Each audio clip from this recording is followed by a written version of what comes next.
ఉద్యోగం కోసం చూస్తున్నారా? ఓం శక్తి ప్రైవేట్ లిమిటెడ్ కంపెనీలో మార్కెటింగ్ జాబ్స్ 20,000 నుంచి 30,000 వరకు జీతం ఉంటుంది. సంప్రదించండి. శ్రీ గురుభ్యో నమః. శ్రీ మహాగణాధిపతయే నమః. ఇక సింహరాశి. ఆషాఢ మాసంలో ఈ సింహరాశి వారికి అధిక శ్రమ వలన పనులు నెరవేరుతాయి. ఏ పనికైనా చాలా కష్టపడవలసి వస్తుంది. కుటుంబంలో చిక్కులుంటాయి. కొన్ని ఇబ్బందులు ఎదుర్కోవలసి వస్తుంది. అసందర్భ ప్రేరేపణలు చేయడం జరుగుతుంది. అంతేకాకుండా అతిగా మాట్లాడడం, ఏ విషయమైనా నాకు తెలుసులే, మీరు చెప్పేదేంటి అని చెప్పి ఎదుటి వారిని నీచంగా చూడడము, శక్తికి మించిన పనులు పెట్టుకొని బాధపడుతూ ఉండడము, ఒక రుణము తీర్చడానికి ఇంకో దగ్గర రుణం చేయడము, ఈ రుణ బాధలన్నిటి పెరిగిపోతూ ఉంటాయి. లేనిపోని చిక్కుల్లో పడడము, మీకు సంబంధం లేనటువంటి ఒక దాంట్లో మీరు అడుగు వేసి దానివల్ల చిక్కులు కొని తెచ్చుకోవడం అనేటువంటి జరుగుతూ ఉంటుంది. మానసిక వ్యధ ఎప్పుడూ కూడా ఉంటుంది. పోలీస్ కేసులు, కోర్టు కేసులు, లేనిపోని కేసులలో మీకు సంబంధం లేనటువంటి ఒక కేసులో చిక్కుకొని ఇటు పోలీసుల వల్ల ఇటు వేరే అధికారుల వల్ల చిక్కులు తెచ్చుకోవడము, ఉద్యోగ భంగం కావడము, లేదా అధికమైనటువంటి దాన్ని మోసపోవడము జరగడానికి చాలా ఆస్కారం ఉంది, కనబడుతుంది ఈ నెలలో సింహరాశి వారికి. కాబట్టి చాలా జాగ్రత్తగా ఉండడం చాలా మంచిది. ఇక మొదటి వారం కనుక చూసుకున్నట్టయితే వృత్తి వ్యాపారాలలో కొద్దిగా లాభసాటిగానే ఉంటుంది, కానీ డబ్బు ఖర్చు ఎక్కువగా ఉంటుంది. చాలా జాగ్రత్తగా ఖర్చు పెట్టే విషయంలో చాలా జాగ్రత్తగా ఉండాలి. స్థాన చలనము, ఉద్యోగస్తులకు స్థాన చలనం జరగవచ్చు, లేదా ఎవరైనా రెంటుకున్నట్టయితే ఆ ఇంట్లో నుంచి యజమాని గెంటి వేస్తే ఇంకో ఇంటికి పరిగెత్తడానికి ప్రయత్నం చేయొచ్చు. ఇలాంటి అన్ని స్థాన చలనాలు కలగడానికి ఆస్కారం ఉంది. కుటుంబంలో ఎవరో ఒకరికి అనారోగ్యంగా ఉండి డబ్బు ఖర్చు పెట్టవలసి వస్తుంది. దానివల్ల ధన వ్యయం అధికమవుతుంది.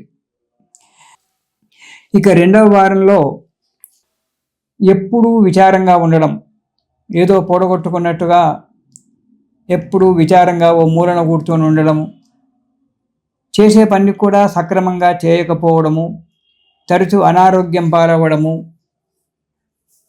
ప్రతి పనికి ఆటంకాలు ఏర్పడము, ఆ ఆటంకాలు తొందరగా తేలకపోవడము జరుగుతుంది.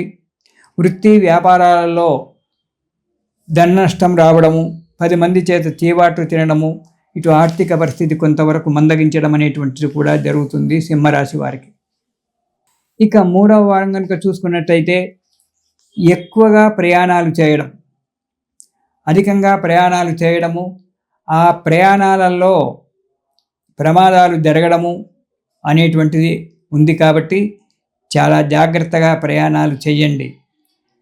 అనుకోకుండా తగాదాలు ఏర్పడము, మీరు ఒకరికి మంచే చెప్పినా ఆ వ్యక్తి అర్థం చేసుకోకుండా మీతో తగాదాలకు దిగడం అనేటువంటి జరుగుతూ ఉంది. కాబట్టి జాగ్రత్త.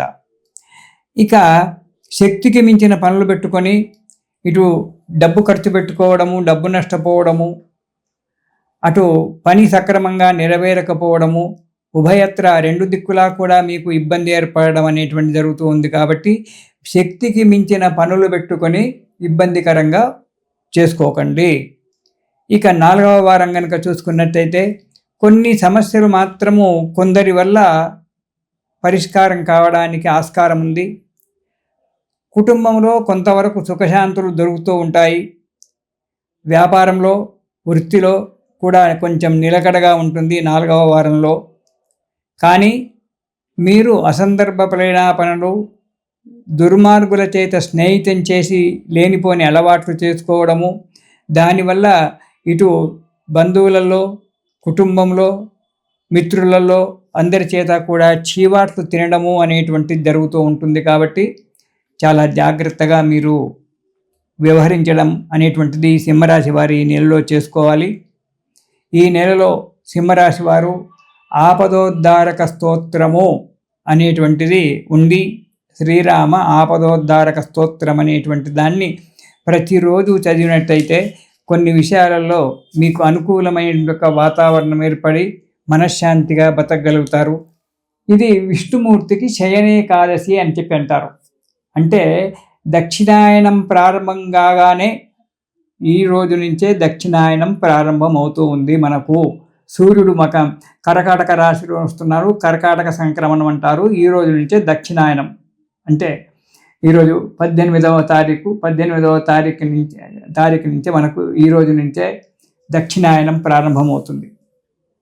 ఈ దక్షిణాయనం ప్రారంభమైనటువంటి యొక్క మొదటి ఏకాదశి ఏదైతే ఉంటుందో సామాన్యంగా అది శయనేకాదశి.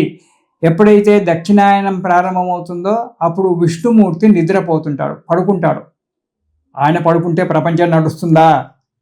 అదేం కాదు, యోగ నిద్రలో ఉంటాడు. ఆ యోగ నిద్ర 4 గంటలు పడుకుంటాడు మహానుభావుడు. కార్తీక శుద్ధ ఏకాదశికి ఉత్తానేకాదశి అని పేరు. ఆ రోజు మేల్కొంటాడు. మార్గశిర మాసంలో వచ్చబడేటువంటి ఒక వైకుంఠ ఏకాదశి నాడు మనకు ఉత్తర ద్వారం నుంచి స్వామివారు దర్శనమిస్తారు.